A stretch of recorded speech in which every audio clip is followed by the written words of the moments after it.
Jadi cinta mah hubunganana teh jeung kelebihan. Cinta mah hubunganana teh jeung keistimewaan, jeung kaindahan, jeung kasayan, ya, jeung keterpujian, beh dituna jeung kasampurnaan. Tah kitu hubungan cinta. Assalamualaikum warahmatullahi wabarakatuh.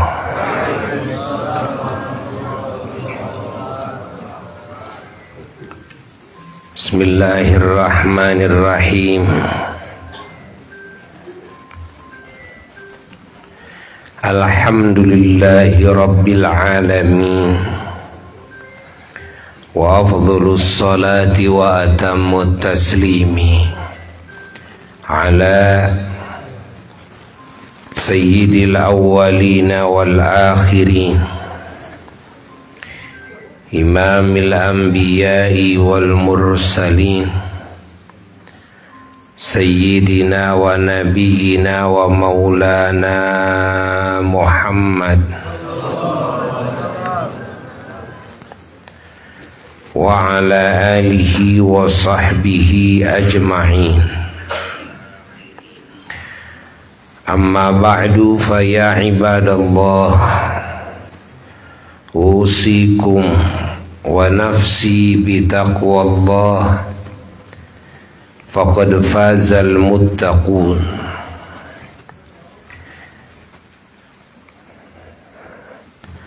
Para jamaah anu mulia, terkhusus para ulama, para habaib anu ku urang sadayana dicintai, dimuliakeun, khususna keluarga besar sahibul haul, sahibul fadilah al-mukarram almarhum al-maghfurlah pangersana Abah Kiai Haji Bahruddin.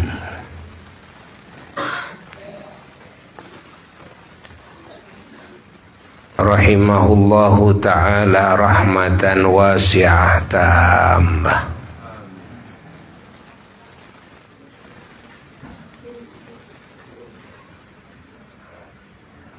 Oge sakumna mustami'in, mustami'at, muhibbin, muhibbat anu sumping ti berbagai daerah, anu ngupingkeun ngalangkungan media sosial, anu sadayana kalintang dihormatina, dicintaina,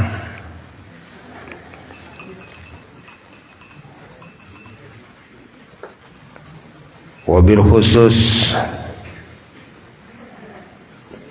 keluarga besar pondok pesantren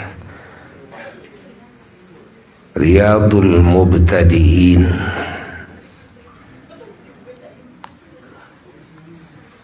anu kalintang dipihormat, nu kalintang dicintai, nu kalintang didoakeunana.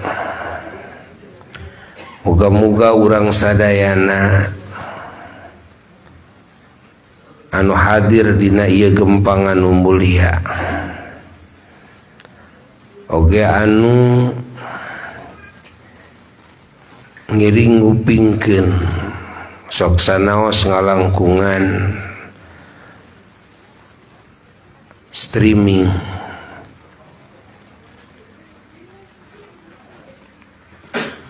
oge anu micinta para simpatisan, anu ngiring andil dina ngawujudkeun acara anu mulia ieu sok sanaos teu tiasa hadir. Muga-muga sadayana wa Allah dihujanan kalayan hujan welas asihna, kalayan hujan pangampurana, kalayan hujan barokahna, kalayan hujan anugerahna, khususna kanggo guru urang sadayana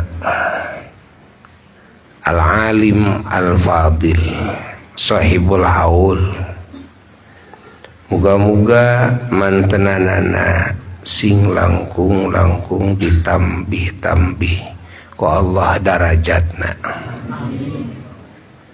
Upami bae aya kalepatan kaluputan anu teu acan dihapunten ku Allah, upami ieu mah nya.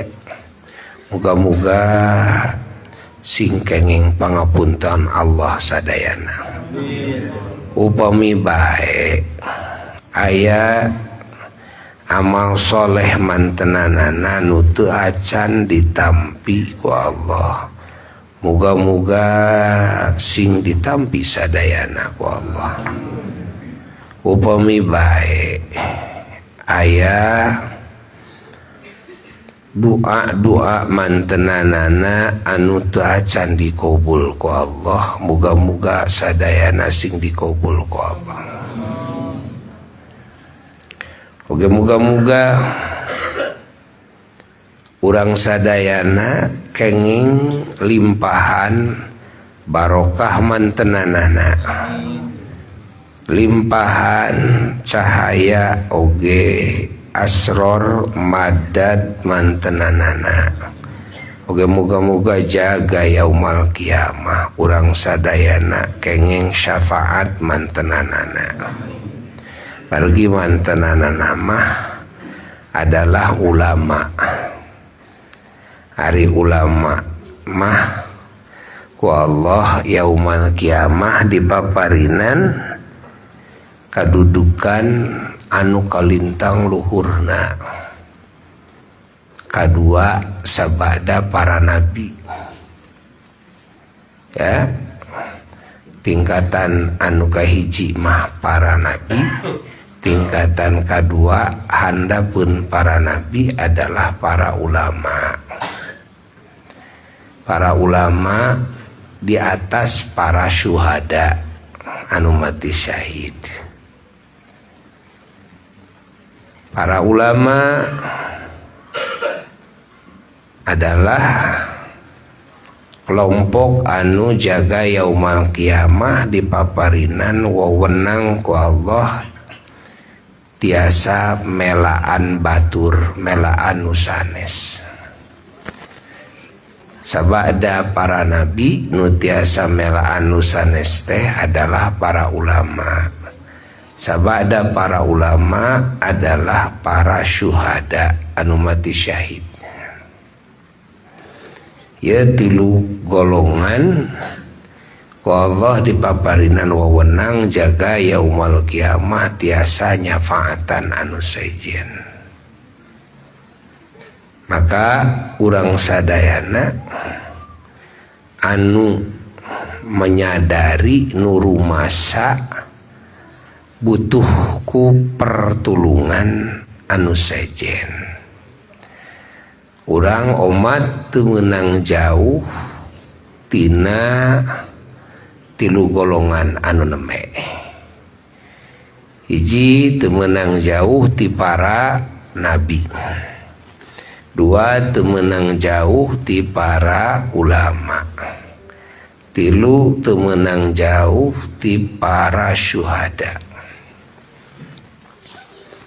Kumaha ari hartina teu meunang jauh tegesna kudu deukeut. Carana kumaha? Kahiji adalah ku cinta. Karena Nabi dawuh junjunan alam Rasulullah sallallahu alaihi wasallam dina hadis sahihna, yuhsyarul mar'u ma'aman ahabba.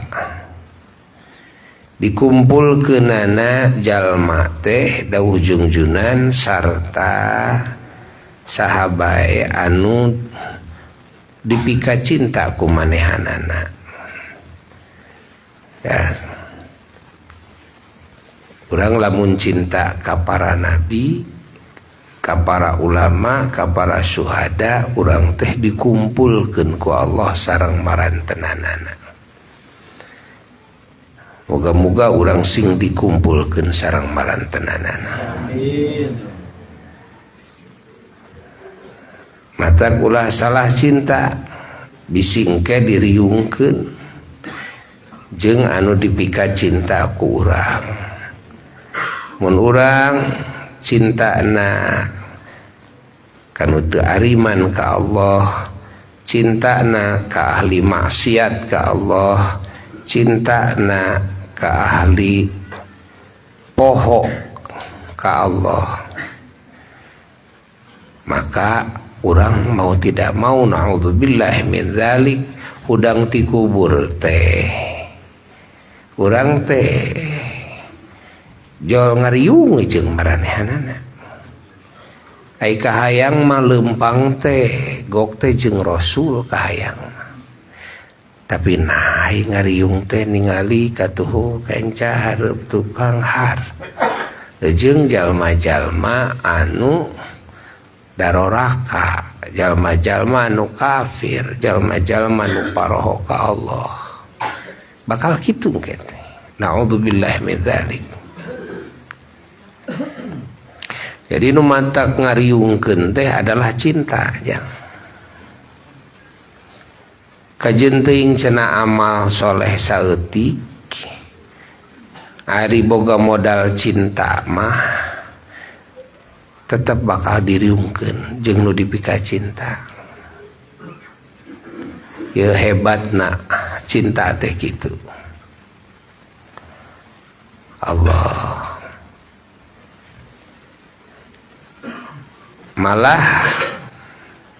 bahasa yuhsyarul mar'u dikumpulkeun teh jang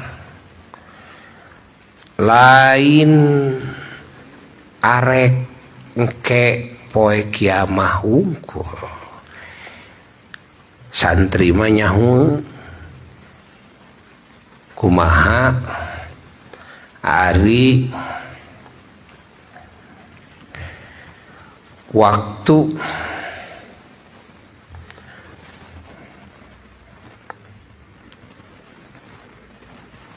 dina fi'il mudhari. Jadi aya dina fi'il mudhari mah timimiti ya ayeuna eukeur bahasana oge jeung bakal. Taeukeur jeung bakal teh eueureuna nuduhkeun kana tuluy-tuluy.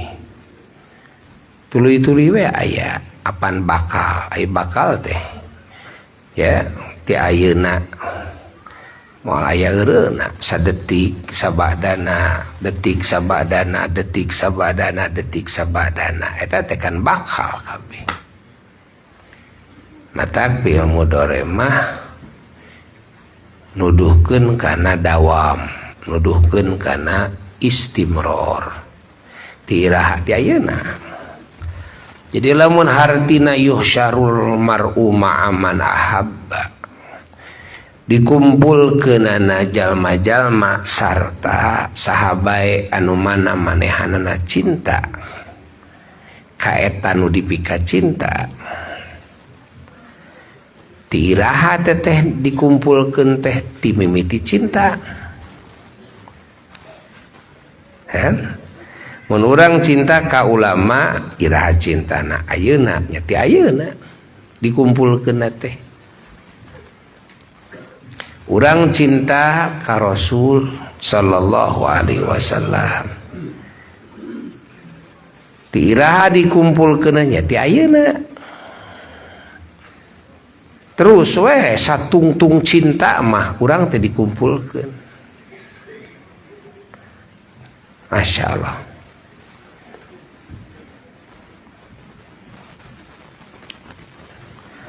Semakin cinta semakin dekat kumpulan anak. Semakin cinta semakin dekat.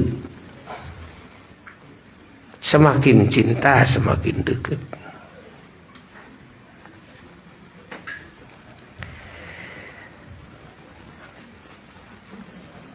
Aya nu tumaros abdi dah cinta ka para ulama, cinta ka para wali, cinta ka para solehin, cinta ka para nabi, ka para rasul alaihissalam, khususna ka junjunan alam Kangjeng Nabi Muhammad sallallahu alaihi wasallam. Geuning abdi ayeuna teu tiasa tepang, geuning abdi ayeuna teu tiasa ngariung.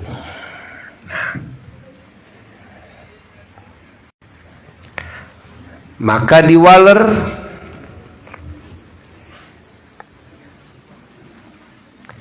ari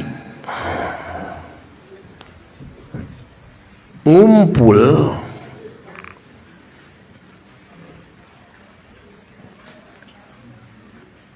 eta aya 2.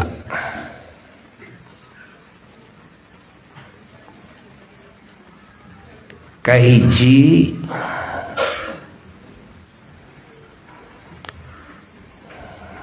ngumpul secara jasmani,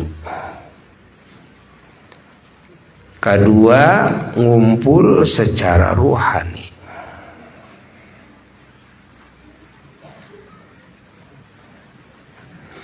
Ta urang teh lamun cinta ka saha bae, urang teh secara ruhani geus ngumpul, keur ngumpul secara ruhani.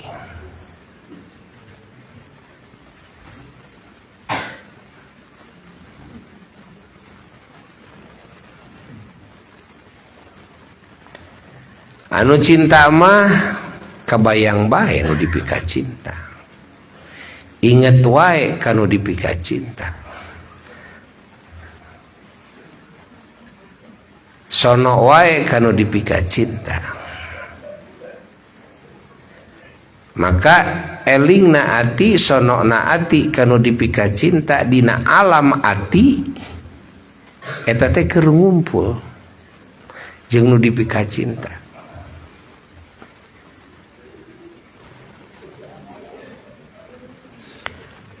Allah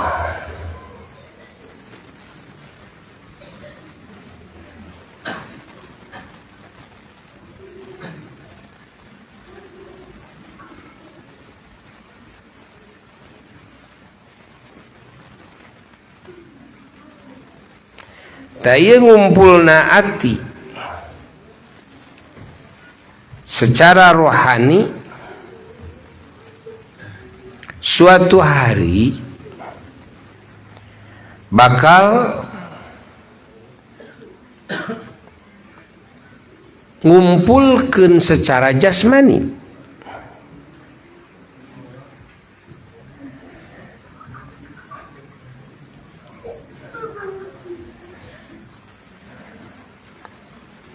Beh dituna nyaeta ke di surga.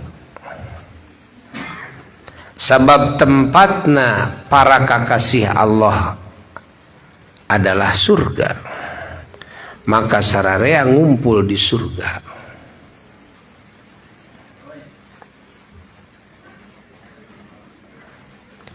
Silih pika cinta ke di surga, kecintaan anu jadi kenikmatan anu luar biasa.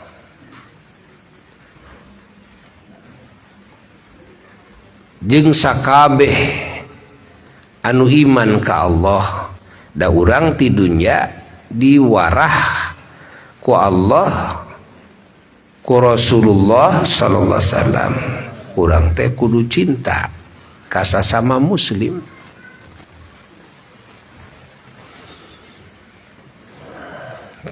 Komo kanu saroleh, komo ka para ulama, ka para wali Allah, ka para syuhada, komo ka para nabi, ka para rasul, komo pisan ka junjunan alam Kangjeng Nabi Muhammad sallallahu alaihi wasallam. Malah makna ma'iyatullah, makna ma'iyah kebersamaan sareng Allah Ta'ala, wa huwa ma'akum aina ma kuntum, eta teh nyaeta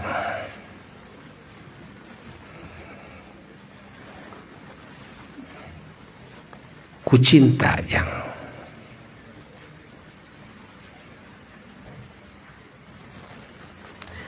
cintana si hamba ka pangeranana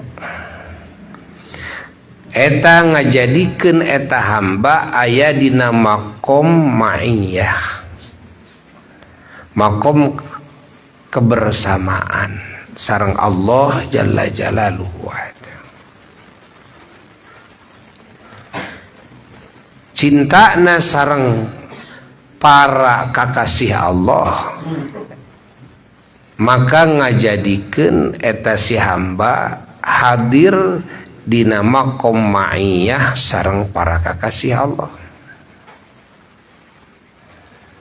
Tayuh syarul mar'u ma'a teh ma'iyah, ma'iyah teh kebersamaan, rerejengan Allah.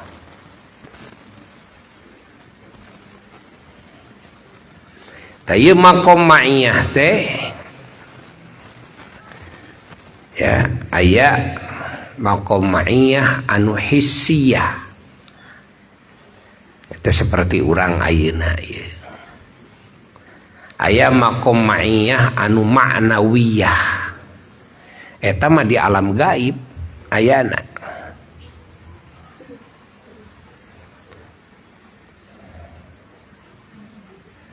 Tangke mah alam gaib teh jadi alam nyata di mana urang geus maot, di mana engke di akhirat. Jadi engke mah nu ayeuna ma'iyah ma'nawiyah teh engke mah ma'iyah hissiyah. Nu mawi ahli surga ke aya waktuna ya panon ahli surga ditinggalikeun ku Allah kadat Allah. Masya Allah. Moga-moga sing menang darajat eta. Allah. Jadi ayeuna faham urangnya ieu mak lain keur kelas santri, keur kelas nu awam bisi salah ngamaknaan yuh syarul mar'u teh bisi pajar engke poe kiamah ayeuna mah henteu lain. Ti mimiti cinta weh. Jol ngahiji weh urang teh. Ti mimiti cinta teh. Aya dina makom ma'iyah ngan ma'nawiyah. Tuh. Kayeun ma'nawiyah di dunia kene bisa nyeret, bisa nganepikeun kana makom hissiyah, ma'iyah hissiyah. Numawi dugi ka aya wali Allah, ulama Allah, jalmi soleh nu tepang sareng Rasulullah sallallahu alaihi wasallam secara yaqadhah. Ya, secara yaqadhah. Eta nu ngadepikeun kana makom eta adalah syiddatul mahabbah, bangetna cinta.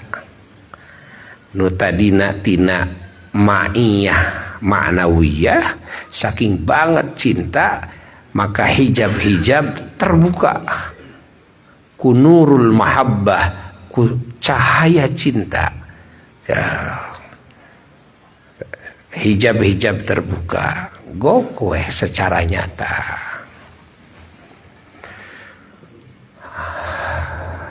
Sering nangimpen sareng Rasulullah sallallahu alaihi wasallam eta tina mahabbah eta mata anu paling gancang hayang ngadeukeutkeun manggihkeun urang sareng para kakasih Allah wabil khusus sareng Kangjeng Nabi Muhammad SAW adalah cinta.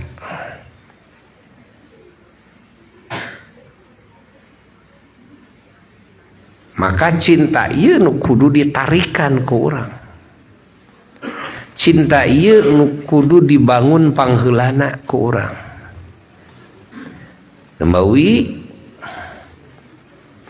cara ngajarkeun agama ka anak Rasulullah sallallahu alaihi wasallam kantos masihan uninga ka Sayyidina Ali karramallahu wajhah. Ya Ali, adibu auladakum bi thalathi khisal. Ali, didik anak anjeun kana 3 perkara. Kahiji hubbi nabiyikum. Nu kahiji pangheulana sing sina cinta ka nabi anjeun. Masya Allah. Sing sina cinta da eta. Sina cinta heula.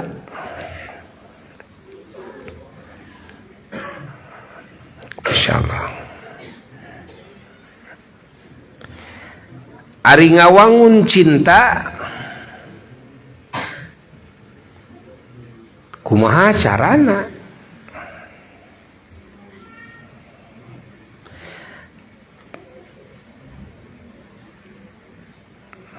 Ima kudu guguru ka ahli cinta. Moal nyahueun lamun lain ahli cinta mah. Kana cara ngawangun cinta.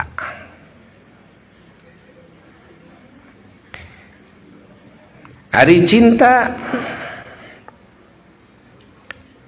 cara ngawangunna dina ati. Pertama-tama hate sina nyahueun kana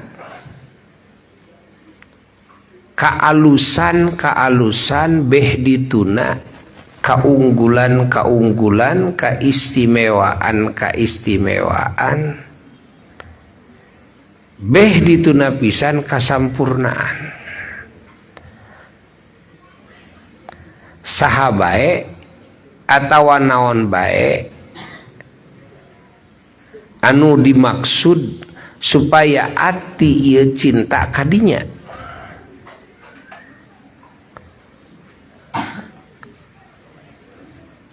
Moal bisa ati cinta kanu teu nyahueun ati urang.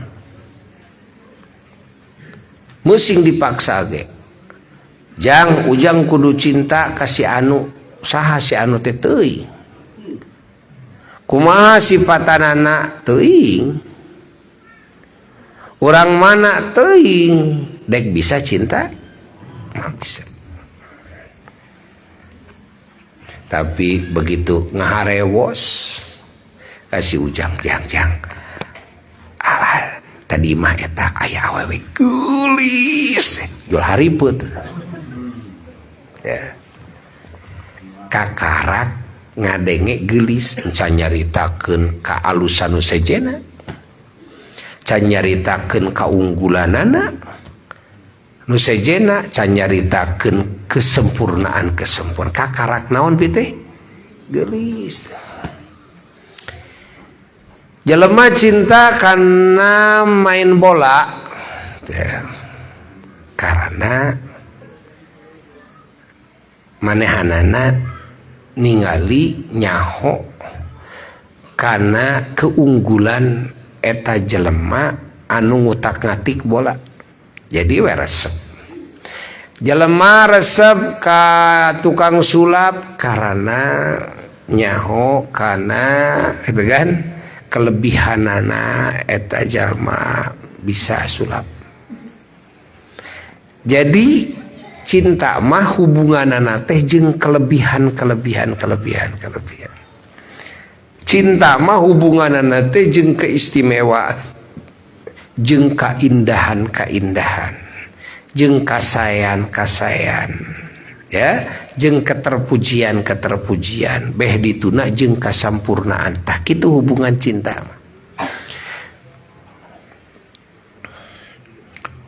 Cinta mah teu berhubungan jeung sabalikna nu neme, ya. Maka di mana rek ngawangun cinta, maka si ati anu rek diwangun cinta na dina eta atina kudu sina nyahueun heula kana kaistimewaan. Naon bae saha bae anu mana ieu si ati rek diwangun cintana ka dinya.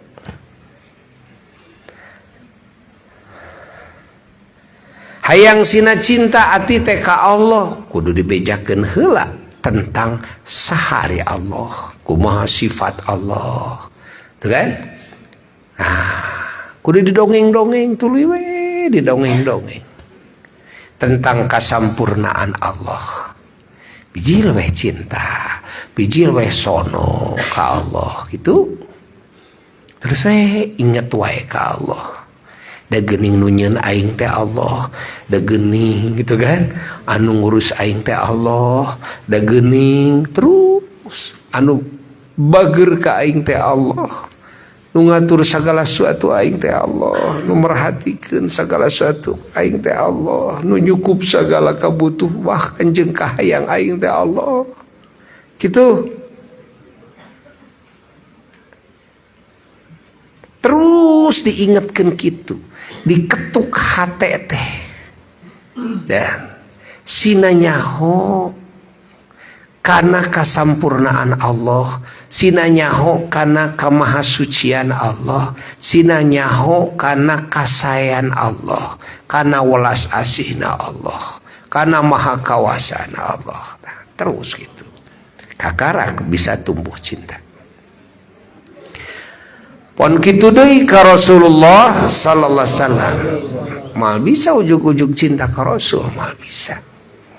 Kudu sina nyaho heula ati kana kasampurnaanana Rasul sallallahu alaihi wasallam, kana keterpujianana, kana kaistimewaanana, kana khawarikul adatna, mukjizat-mukjizatna, irhasna, kana kasayan-kasayanana, kana kaistimewaan-kaistimewaanana, kana kaindahanana, kana kawangianana, kasucianana, kana kaunggulanana dina sagala sisi kasayanana, anu mana sagala sisina adalah kasayan. Kakarak si ati jadi resep, jadi cinta, jadi rindu, jadi sono hati. Nah, sing mineng eta teh ngadongengkeun kitu teh. Oge urang sing mineng deui nginget-nginget kadinya, yakni karena kasampurnaan Nabi, karena kasayan Nabi, karena welas asihna Nabi, karena bumelana Nabi, karena kaistimewaan, karena sagala rupi kaistimewaan, kasayanan, kaunggulanana. Pan kitu deui khususna ka Allah Ta'ala. Kapeung-kapeung urang nu geus nyaho ge kana sifatan Nabi, geus nyaho kana sifatan pangeran. Urang ge kapeung-kapeung ati teh can bisa mayeng eling teh, can bisa mayeng sono teh, itu kan? Nah, hartina can nyerep eta kanyaho teh dina ati teh. Kuduna sina nyerep. Di mana geus nyerep tah bijil sono, bijil gitu kan, cinta di bijil. Mata kudu mineng didongeng-dongengkeun tentang Allah, tentang Rasulullah SAW, tentang para nabi, para rasul alaihimussalam, tentang para ulama, tentang para wali, tentang para syuhada, para solihin, kudu didongeng-dongeng. Mun hayang ngawangun cinta kana Quran ge kitu, mun hayang ngawangun cinta kana ilmu ge kitu, kudu didongeng-dongeng we tentang hebatna, sampurnana Quran dina berbagai sisina, tentang sampurnana ilmu dina berbagai sisina. Biji luweh resep gitu.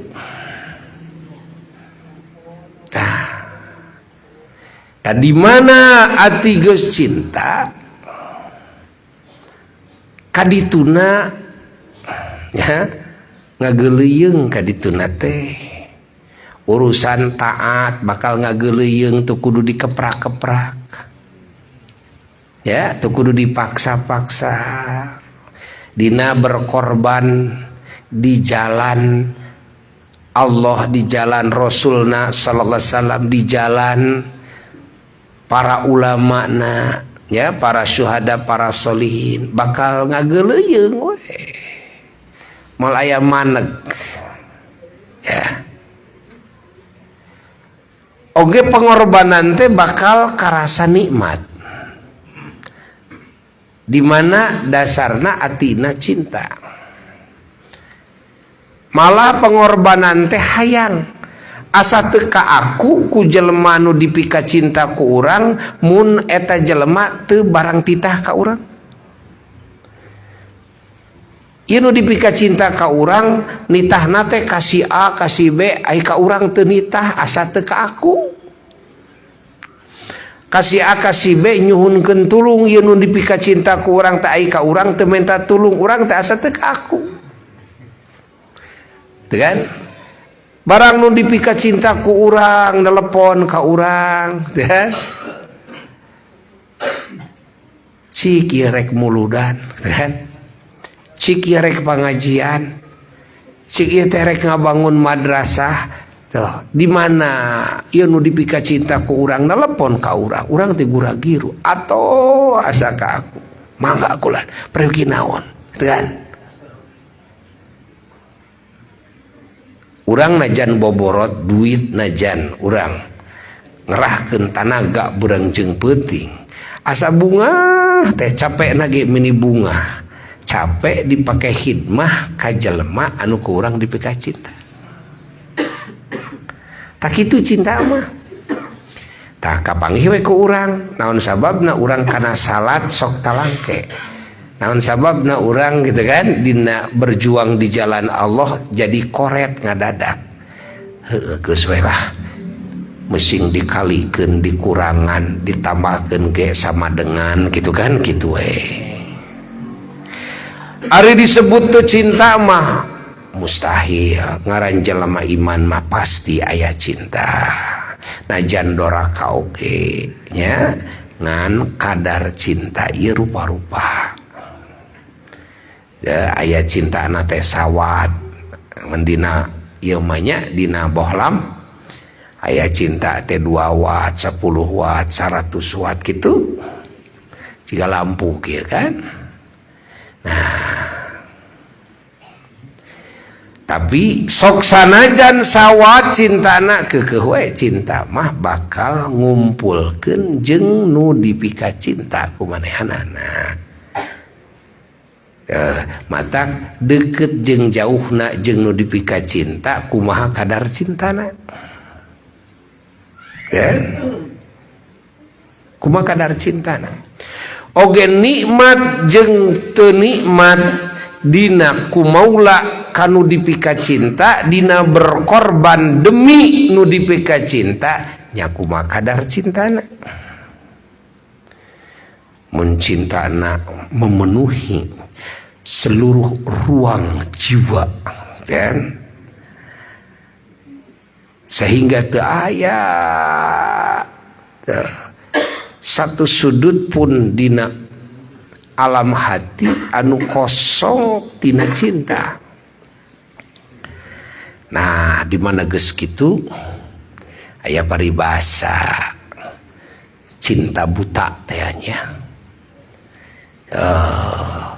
Kalau cinta sudah melekat tai kotok terasa coklat cenah ya ceuk nu bangor ya cinta buta ya al-hubbu cinta teh ya yu'mi wa yusim sok ngalolongkeun jeung norekeun teu direret si A jeung si B teu didenge si A jeung si B gitu kan.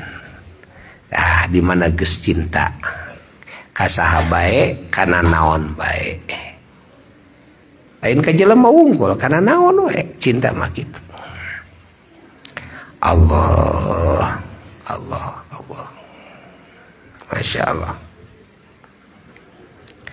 eta cinta di mana geus memenuhi alam hati secara keseluruhan. Tah tanemkeun ku urang cinta ieu hiji pangheulana ka Allah, dua ka Kangjeng Nabi Muhammad sallallahu alaihi wasallam, katilu adalah ka para nabi para rasulna Allah alaihi wassalam, oge kaopat ka para ulama-ulama Allah ya, ka para wali-wali Allah, ka para syuhada, ka para solihin, oge ka sadaya mukminin mukminat muslimin muslimat, oge cinta kana sadaya syiar-syiar Allah.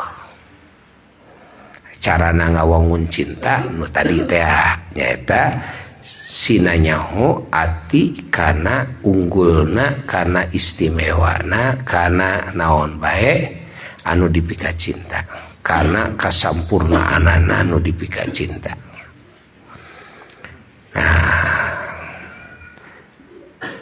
Jadi cara keur ngadeukeutkeun teh, keur ngumpulkeun teh hiji ku mahabbah ku cinta. Dua ku naon? Mun hayang deukeut jeung nu dipika cinta, sabada ku mahabbah. Anu kaduana dah anu bisa ngadeukeutkeun teh nyaeta bil ihsan. Naon? Bil ihsan. Naon bil ihsan teh?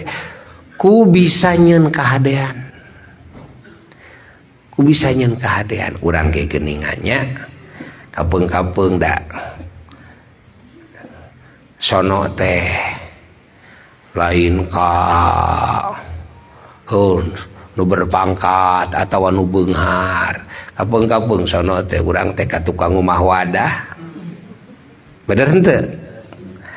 Ka tukang sasapu, ka mananya isi ujang gitu kan, anu sok ngepel itu sok tukang sasapu, tukang mairan cai, tukang masak, orang sok sono teh kanu kitu, nu mineng digorowan si eta itu kan, nu mineng panggih si eta, ditinggalin teh har si eta teh ulama lain, pejabat lain, beunghar henteu.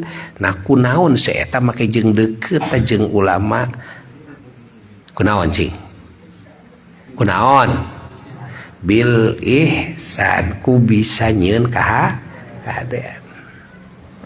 Nu mawi baheula pun bapak pangersana mama ajengan Toha ya, Kiai Ahmad Toha Mustawi rahmatullah alaih, mantenanana waktos bade di pasantrenkeun ka ama yang Cibabat ya, kuramana aya cariosan kieu memeh masantren teh, saur pun aki kapun bapak ha nyebatna Toha ya, ha kami mah ilaing masan dipasadek dipasantrenkeun ka ama Cibabat, ka Kang Elon, Buya Lon ya putrana, kami mah teu hayang dipang bisakeun ngaji ku ilaing, tapi kami mah kahayang teh dipang khidmahkeun kanu jadi guru. Pan anehnya pun aki tak kitu tah, Pan urang lamun boga anak di pasantrenkeun hayang bisa naon? Bisa ngaji. Ari pun aki sanes teu hayang dipangbisakeun ngaji ku ilai. Tapi kami mah hayang dipanghidmahkeun ka guru. Tingali ku ilai dapurna ya bisi teu aya suluh. Tingali ku ilai kebona, tingali ku ilai sawahna, tingali naon kaperyogian nu jadi guru. Dan lumawi pun bapak mah masantren di Cibabat dan damalna teh hidmah we. Ka Buya Lon kama yang Cibabat nu ngurus kebona, nu ngurus sawahna. Ngalih ka ama Cibaduyut pun bapak. Tamih eta mah di samping ti kebon ejeng sawah teh ejeng situ ama Cibaduyut mah kagungan situ. Tadi makom ama Cibaduyut na ayeuna dugi ka TVRI. Eta teh situ kagungan ama Cibaduyut. Ngurus situ di tambahan. Dugi ka guru-guru pun bapak kauninga ku sadayana boh kula warga, boh murid-murid ama yang Cibabat, ama yang Cibaduyut. Sadaya guru-guru pun bapak katinggal pisan cinta na kapun bapak. Dugi ka ama yang Cibaduyut mah hiji waktos enjing-enjing biasana ama Cibaduyut murug Fatul Qorib. Hari enjing-enjing teh. Dah dina hiji waktos nah teu acan wae der ngaos teh. Salah sawios putrana lajeng nyarios ka ama bade ngaos moal kumaha saur ama tanyakeun we ka si Toha lamun we ceuk si Toha ama kudu ngaji ama rek ngaji lamun ceuk si Toha kudu ka kebon ama gerek milu ka kebon. Nepi ka kitu tah. Masya Allah. Nepi ka kitu. Masya Allah. Berbagai urusan ya, sadayana diserahkeun ka pun bapak. Utak etik nu disaur pun bapak. Masya Allah. Tuh kusababiah naon kusababiah khidmah bisa nyieun keadaan kanu jadi guru ya. Jadi khidmah mah tohaga aja bisi urang asal leuwih hade urang bisa ngaji gitu kan sing inget yo bisa khidmah kanu jadi guru eta bisa jauh leuwih luhur darajatna tina loba ilmu tapi itu bisa hidmah kana jadi guru. Ingat. Tak berarti aya ilmu nu teu manfaatah teu bisa hidmah kana jadi guru mah musing loba ilmu oke di mana teu bisa hidmah kana jadi guru aya ilmu nu teu manfaat naon hartina lega ilmu pan ilmu teh amalkeun naon nu deukeut kana jadi guru teu bisa hidmah apan hidmah teh amaliyah lain tina ilmu apan guru teh lain ahli ilmu lain nu ngajarkeun ilmu ka urang teh guru lain nu jadi wasilah urang nyaho ka Allah teh guru lain nu jadi wasilah urang nyaho kana bener jeung salah teh sanes guru lain nu jadi wasilah teh apan nu jadi wasilah urang nyaho kana kasalamatan kabagjaan kamuliaan anu hakiki nu abadi teh lain nu jadi wasilah teh guru lain gitu apa nu wajib lain cinta ka ulama teh mun urang cinta kana ilmu na bungkul teu cinta ka ulama na itu kan dek manfaat ilmu wah da eta mah sapaket eta mah lamun cinta kana ilmu Allah kudu cinta ka ahli ilmuna nu matak dina awal ya ngaji ge dina ta'limul muta'alim gitu kan. Ya pasalna khusus pasal cinta karena ilmu jeung ka ahli ilmu. Tah lolobana euy ilmu nu teu manfaat teh nu barisa ngaji tapi nah teu manfaat teu barokah euy. Di antarana adalah manehanana eta aya suul adab ka ahli ilmu. Aya suul adab kanu jadi guru. Getol ngaji mah da cinta kana ilmuna eta kan. Tapi teu bisa hidmah kanu jadi guruna. Tah berarti kurang cinta kanu jadi guruna. Berarti kurang takzim kanu jadi guruna. Lamun sampurna cinta kanu jadi guruna, maka manehanana kan tangtu bakal merhatikeun kana kepentingan guruna. Tangtu manehanana bakal siap berkorban demi guruna. Lain ukur demi ilmu guru lain. Dan sabab ilmu ulama jeung ulamana sikap urang nu jadi murid karena ilmu jeung kanu gaduh ilmu. Nah, ya sing inget sapaket eta teh. Sapaket. Tong dianggap beda paket, kade. Sapaket. Allah matak dongeng anu sararukses baheula oge ya adalah anu hararidmah we. Anu hararidmah. Masya Allah anu haridmah mah aya dina ati guru. Aya dina ati guru.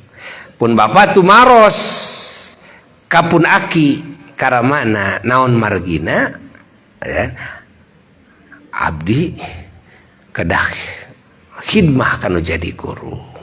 Saur pun aki ya. Di mana ilaing bisa khidmah ka guru ilaing. Guru ilaing teh euy ulama. Guru ilaing teh euy wali. Nah, maka ilaing bakal dipika cinta ku guru ilaing. Di mana ilaing geus dipika cinta ku guru ilaing geus euy. Najan ilmu ilaing teu nepi, doa ilaing teu nepi, amal ilaing teu nepi, da doa guru ilaing menepi. Amal guru ilaing nepi gitu kan. Tak gitu. Ingat, ulang-ulah asa nepi ka Allah Ta'ala. Ku ilmu urang langsung, ku amaliyah urang langsung bari. Urang teu bisa adab kanu jadi guru, bari urang teu bisa ta'zim, teu bisa khidmah kanu jadi guru, bari urang teu bisa micinta kanu jadi guru. Sing ingat ya. Alus keneh doa guru euy. Jeung amal urang ke. Alus keneh doa guru. Da doa guru mana repi ka Allah. Ari amal urang mah teuing nepi teuing moal. Doa urang teuing nepi teuing moal, tapi doa ulama mah da geus sidik itu mah ulama. Urang mah pan kakarak diajar rek jadi ulama, manya urang kakarak diajar geus nyaruakeun maneh jeung nu geus jadi ulama. Eces henteu. Urang mah keur tahap diajar keneh can asup kana level al-alim al-amil bi ilmihi komo al-arif billah. Kakar ge urang mah muta'alim teuing bener teuing teu muta'alim oge. Kakar katalar anu bisa amal anu bisa heutak tetep da urang mah muta'alim atuh. Tetep urang mah aya dina makom bidayah urang mah nya. Urang mah dina mimiti kakara gel ngalengkah atuh urang pan itu mah geus nararepi itu kan.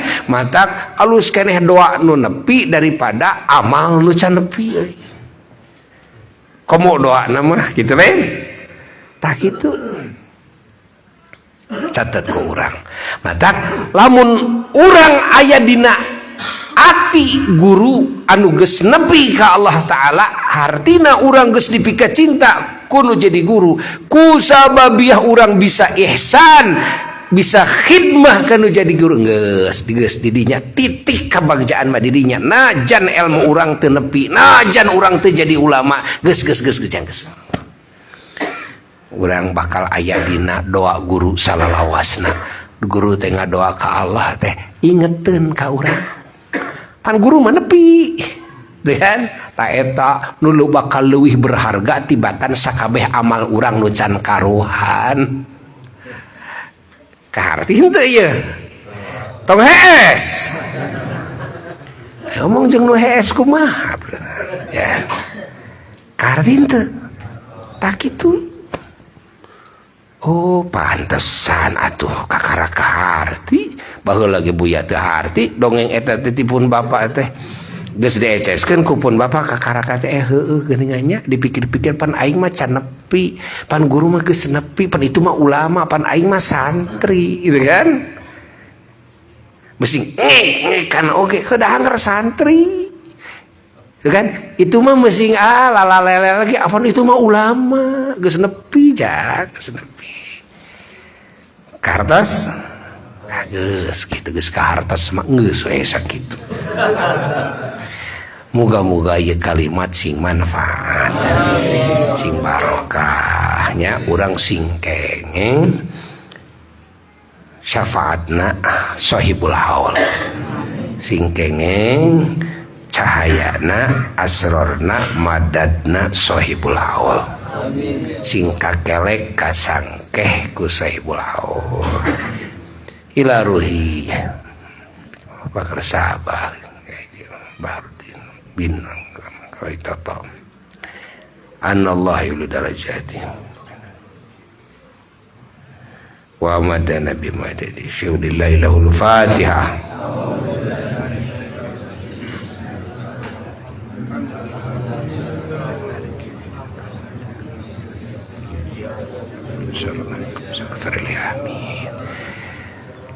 dicekapkeun sakitu hampura tina segala rupi kalepatan kaluputan oge daruangkeun ku sadayana buyanya oge insyaallah dinten Kemis ayeuna jam 7 buya teh rek jarah ka para wali ka para ulama ka para wali songo sakantenan ngahadiran haul guru buya al-imam Al-Hafidh Al-Musnid Al-Habib Abdullah bin Habib Abdul Qadir bin Ahmad bin Faqih di Malang ya radhiyallahu anhu di Darul Hadis berangkat nas Kemis ayeuna daruakeun ku sadayana sing aya dina kasalamatan kalancaran kauntungan kebahagiaan keberkahan ya aya dina ridhona Allah aya dina ridhona Rasulullah sallallahu aya dina ridhona para ulama Allah para aulia Allah para kekasih Allah sadayana